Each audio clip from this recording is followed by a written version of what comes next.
Olá a todos, eu sou Ana Karina, sou fisioterapeuta dermatofuncional aqui da clínica da doutora Patrícia Fagundes. É com imenso prazer que a gente está nesse bate-papo, eu, a doutora Patrícia Fagundes, nossa incrível dermatologista, para falar de um assunto muito procurado e muito importante, que é a saúde íntima da mulher. Pois é, né, Ana? Estou muito feliz de estar aqui, esse momento para conversarmos mesmo sobre esse assunto que, como você mesma falou, é tão importante e tão frequente na nossa rotina de atendimento às pacientes aqui na clínica. Obrigada a todos vocês que nos enviaram as perguntas, estou muito feliz. Então, uma das primeiras perguntas que vieram para a gente é como chega a paciente aqui na clínica, para o nosso atendimento, para a nossa conduta, como seria isso? Essa paciente, ela vem, né, Ana, ela geralmente vem encaminhada, né, de uma médica, ginecologista ou um ginecologista, um clínico geral, que já traz para essa paciente a possibilidade de um tratamento voltado à melhora da pele dessa área íntima. Então, essa paciente, ela já tem, né, Ana, alguma questão envolvendo ali.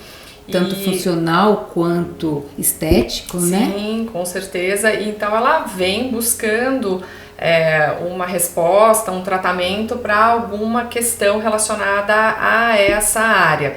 E as questões são diminuição de lubrificação, sim, ressecamento. O que a gente consegue tratar dessa paciente que vem até nós? Nessa consulta que ela vai ter, porque num primeiro momento ela passa numa consulta com a doutora, ela vai ter toda uma avaliação. E o que a gente consegue tratar nessa consulta? Existe uma situação que cada vez mais tem sido reconhecida, né, que é a síndrome genitururinária da menopausa. Esse nome, ele abrange um conjunto de sinais e sintomas relacionados à parte genital e à parte urinária.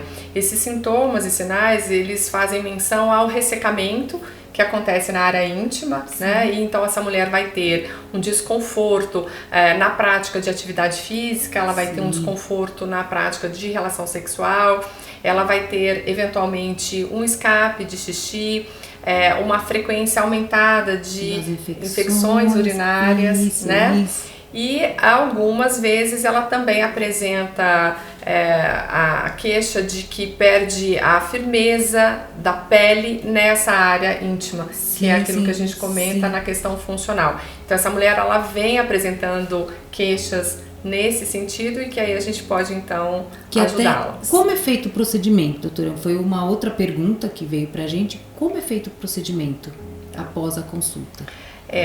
Isso é muito importante frisar que uma vez que essa paciente veio indicada, ela vai passar em uma consulta dermatológica. Nessa consulta serão checadas essas informações, o porquê isso vem acontecendo, informações que são importantes para a consulta, né, dessa paciente, para o conhecimento de todas as questões que envolvem aquele sinal, aquele sintoma que essa paciente vem nos trazendo. Então, acontece uma consulta médica e seguida de um exame físico e caso de fato essa paciente apresente, isso, né, Ana? Tem indicação para a gente colocar, fazer o tratamento, fazer um protocolo específico para a paciente. Ela será então encaminhada, né, na sequência ali da consulta para a realização desse tratamento. Então é dessa maneira que a gente procede, com consulta, exame físico, e aí se tudo bem, se ela tiver todas as condições que indiquem de fato a realização desse tratamento, então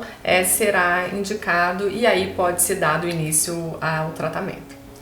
Outra dúvida grande até das pacientes, posterior à nossa consulta, quem está habilitado a realizar o procedimento, doutora?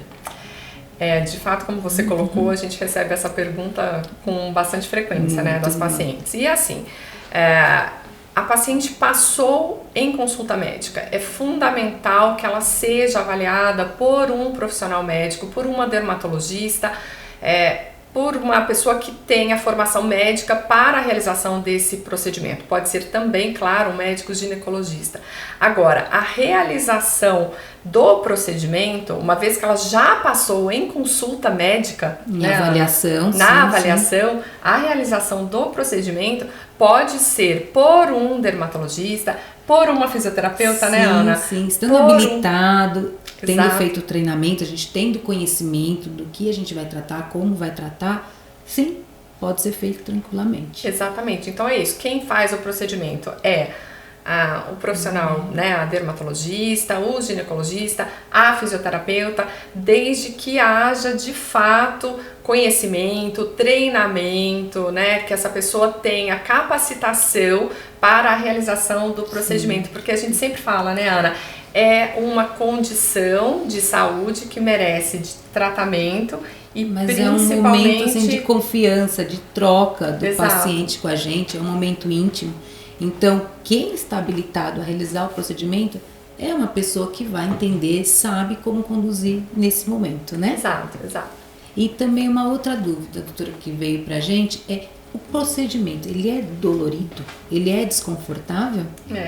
São as perguntas que a gente escuta mesmo, é o nosso né? dia a dia na clínica, né? Exatamente, a nossa rotina.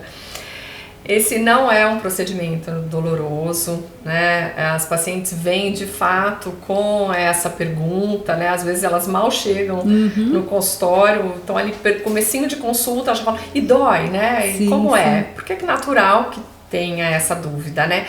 Mas não é um procedimento doloroso. Então essa é uma pergunta com relação à questão de dor que a gente escuta aqui com frequência. O tratamento com laser, né, para as questões relacionadas à área íntima, né, Ana, ele engloba hoje o tratamento utilizando-se duas tecnologias, que é o laser de erbium e também a possibilidade de tratamento com laser de CO2, que eu não utilizo aqui na clínica, né, nós não utilizamos. E com relação ao que nós temos aqui na clínica, não é um tratamento doloroso. Então essa é uma pergunta com frequência que a gente escuta e é bem tranquilo mesmo. A outra questão é se existe alguma limitação pós-procedimento, doutora. E o pós-procedimento, como se conduz? O pós-procedimento é bem tranquilo, né, Ana? Para o laser erbium e também para a radiofrequência, né? Como você pode falar daqui a pouquinho também. É um pós-procedimento também muito tranquilo. A gente não preconiza para essa paciente nenhuma necessidade de medicação pós-procedimento, né? Não é absolutamente necessário. Eu oriento a seguir sua rotina de atividades físicas normalmente, e com relação à prática de atividade sexual é que eu peço uma pausa pequena de aí uma semana, não porque houvesse algum risco, não é nada disso, mas é que realmente a gente trata ali aquela região, então deve deixar aquela região em repouso, né, para que então a recuperação aconteça, né? É o mesmo que você vê, né, com radiofrequência também, né? A radiofrequência a gente tem essa questão pós o procedimento é um pouco mais tranquila pela ação dela, tudo, mas também a gente pede todo um cuidado posterior ao procedimento. E pegando esse gancho da radiofrequência, o que você vê de mais resultado, ou qual a sua principal indicação como fisioterapeuta para o uso da radiofrequência? Né? Então, as pacientes que chegam pra gente numa queixa que eu consigo já colocar ela em protocolo para radiofrequência, seria uma queixa funcional de uma perda de qualidade de mucosa do canal vaginal, que já esteja começando com alguns sintomas, que já esteja limitando no seu dia a dia. A gente consegue, um paciente mais jovem, a gente já consegue colocar num protocolo. Às vezes até eu indico para algumas pacientes num modelo mais preventivo. A gente não ir já para tratar, mas porque a gente sabe que a partir de uma certa idade, né, 25, 30 anos, a gente vai perdendo mais do que repondo, isso, né? Então a gente utiliza esse recurso da radiofrequência. Pode ser um pouco a idade com uma paciente mais jovem, já colocar no protocolo. E eles conseguem, já na primeira sessão, normalmente a gente já tem uma resposta positiva da paciente. E essa prática da radiofrequência, né, ela até antecedeu um pouquinho a aplicação dos lasers, né, numa época em que a gente não usava-se tanto, mas já havia a radiofrequência, né. Sim. Eu me lembro mesmo de pacientes que a gente tratava com radiofrequência e que já apresentavam uma melhora. E elas vieram se potencializando conforme os estudos, todas as pesquisas que a gente vê, e também com a demanda aumentando, a gente vê que vem vindo as mesmas tecnologias que a gente já tem disponível e na nossa conduta diária, a gente sabe que a gente pode adaptar e a gente pode acrescentar cada vez mais para a nossa paciente que vem com as queixas. Né, doutora? Com certeza, isso realmente ajuda muito, né? Hoje a gente vê, né, Ana, uma mudança importante, né, na qualidade de vida para as pacientes com relação a essa parte íntima e para nós profissionais da área de saúde que antes não tínhamos como tratar, né, ou de uma maneira tão eficaz, né, como tem sido hoje. Então, tanto para as pacientes quanto para nós tem sido realmente muito bom podermos oferecer esses tratamentos. Isso, a gente poder fazer com que a nossa paciente tenha uma melhora numa parte que a gente sabe que limita muito o seu dia a dia. E outra questão, doutora, sobre as contraindicações. Isso é importante a gente comentar, né? Como todo procedimento, né, e é um procedimento da área de saúde realizado por médicos, né, e fisioterapeutas, é um procedimento que com certeza tem algumas contraindicações. As contraindicações que a gente observa são: se a paciente tiver ali, Ana, na região genital, algum machucado, alguma infecção, né, não se realiza o procedimento, né? Sim. Além disso, se essa paciente, por exemplo, tiver um Papa Nicolau, né, que é aquele exame de rotina da mulher, se ela tiver um Papa Nicolau alterado, a gente também não realiza. Uma outra situação, por exemplo, fez o Papa Nicolau, mas é um Papa Nicolau, de há 1 ano atrás, né? Ou um Papa Nicolau muito mais distante, também configura uma contraindicação, porque para a realização do procedimento com o laser e com a radiofrequência na pele, melhora da saúde funcional da área íntima como um todo, é fundamental que essa mulher tenha ali todos os exames, toda aquela região né? Então, se o exame de Papa Nicolau tiver alterado ou muito antigo, é uma contraindicação. Além disso, estar em tratamento para algum tipo de câncer, né? A gente, naquele momento do tratamento, a gente não realiza, né? Tratamento do câncer, a gente não realiza o tratamento da síndrome geniturinária da menopausa, né, utilizando laser, radiofrequência ou qualquer outra forma, né? Então, estar em vigência de um tratamento para algum tipo de câncer configura uma contraindicação temporária, né? Possivelmente no futuro ela poderá se beneficiar do tratamento, né? E, obviamente, estar amamentando ou em gestação. Então, essas são as nossas principais contraindicações para a realização do tratamento. Outra pergunta, doutora, a paciente, normalmente no nosso dia a dia, a gente já percebe isso, ela questiona quanto tempo vai vir um efeito, o que ela vai sentir, o resultado, quanto tempo ela pode esperar?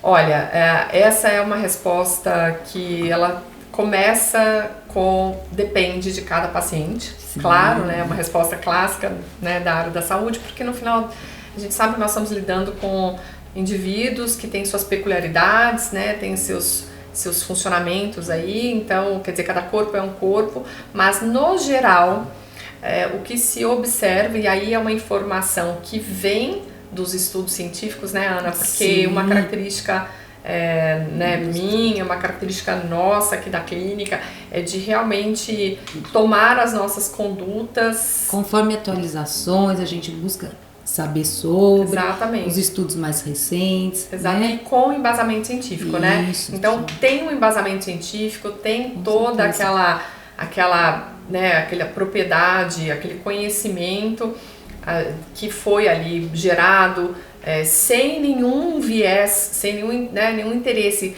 mercadológico e tal. São aquelas informações que vêm das universidades, de pesquisas científicas que por sua vez geram artigos, geram estudos, sem qualquer interesse, né? Porque ali é a informação pura. Então é ali que a gente... É ali que a gente, seguro, né? Exatamente, é ali que a gente se nutre de conhecimento, né? Para orientar os pacientes. Então, o que esses estudos nos revelam, nos indicam, né?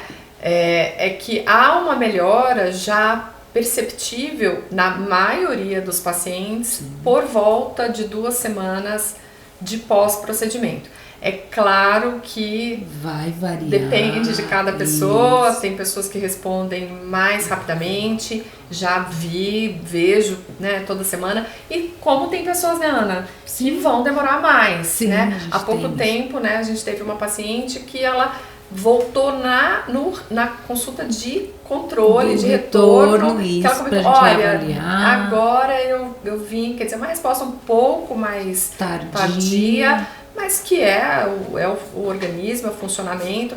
Então a gente também tem que ter essa individualização, né, de cada caso. Exato. Mesmo. Por isso que a gente fala, né, Ana, não adianta a pessoa... Não tem receita, né? Não tem receita. De protocolo. Até uma outra questão que fizeram pra gente é uma pergunta: quantas sessões a gente vai realizar dos tratamentos que a gente tem? Essa pergunta está bem ligada à pergunta anterior. E à pergunta anterior mesmo, que é essa avaliação, né? Sim. A gente tem que avaliar cada paciente, mas, novamente, são os estudos científicos que mostram pra gente que a maioria das mulheres responde com 3 sessões. Claro que você pode ter uma mulher que já responda bastante com uma sessão, assim como eventualmente você vai ter um ou outro caso em que vão ser necessárias mais sessões. Mas a maioria das mulheres, ou seja, os estudos científicos realizados até o momento,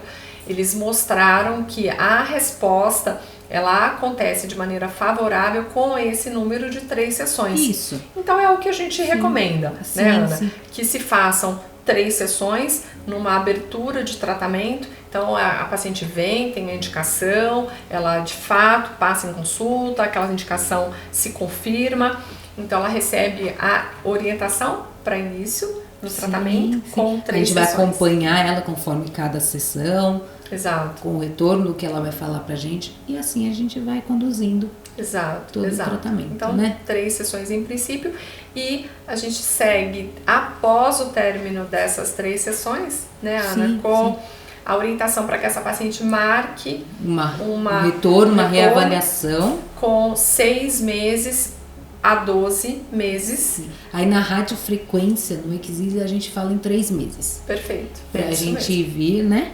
E reavaliar uma sessão de manutenção, como está essa paciente, se a gente conseguiu chegar no que ela, na expectativa que ela vem em busca de melhor.